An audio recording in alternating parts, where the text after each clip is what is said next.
Okay, this is the mousetrap powered unit. I just found these in my basement. They're Victor's. I don't know what the strength on the spring is. Uh, this wire is about 1.6 millimeters, and this wire is 1.8 millimeters, according to my uh, the gauge tester that I designed and printed so that I would know what press fit to use. The holes are in. It goes from 1 millimeter to 6 millimeter by 0.2 millimeter increments. That's way you can ensure that everything is press fit or loose fit according to what your printer is probably going to print out. So this is the mount. This is the spring unit, and I'll use these as the pivot points. As all of these pins, actually, probably not this one. It's maybe, yeah, maybe up to here. But there's only so much wire, and these two are both different sizes. The spring, however, had to grind it down a little bit. This is the housing. So this is threaded, and it keys into here. You know, it puts on there, and then you use the set screw here, the tiny, tiny set screw. I had to make this one. I mean, they're available, but I just make them because they're easy enough to make.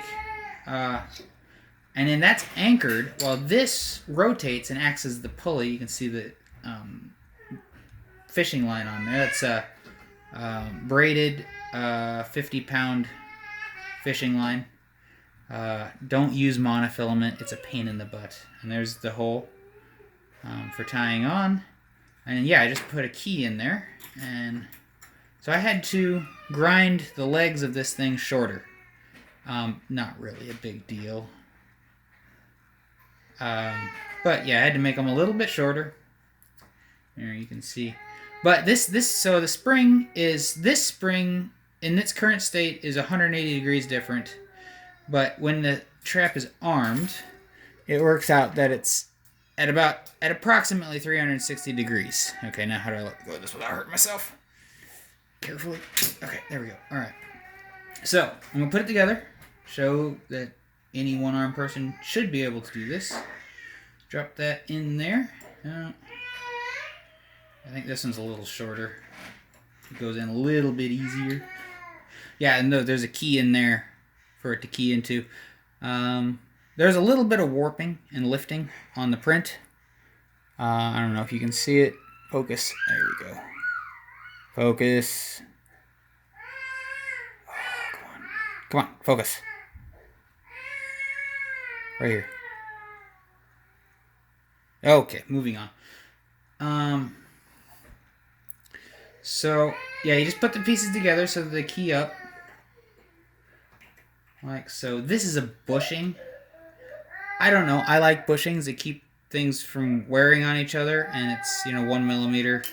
I intend to print all of these parts out of either glass fiber or carbon fiber. Oh, this is a hole. You'll see it later in a probably different video or other video. That's where the screw that holds the pieces of PVC pipe go together. It's just hand drilled, whatever.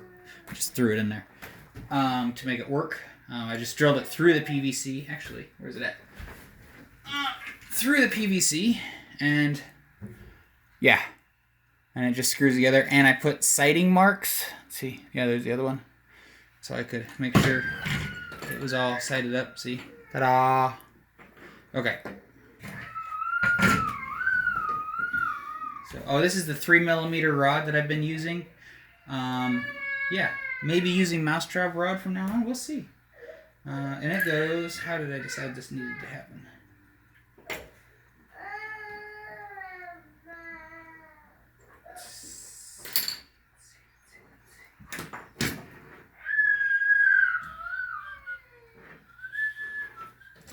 Okay, so the spring's got to go one way or the other.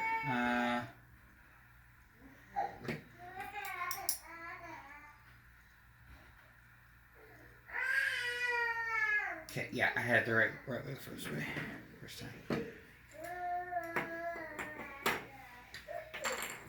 So I want this on this side because it anchors, and if it doesn't work out, you just turn it around. It's not a big deal.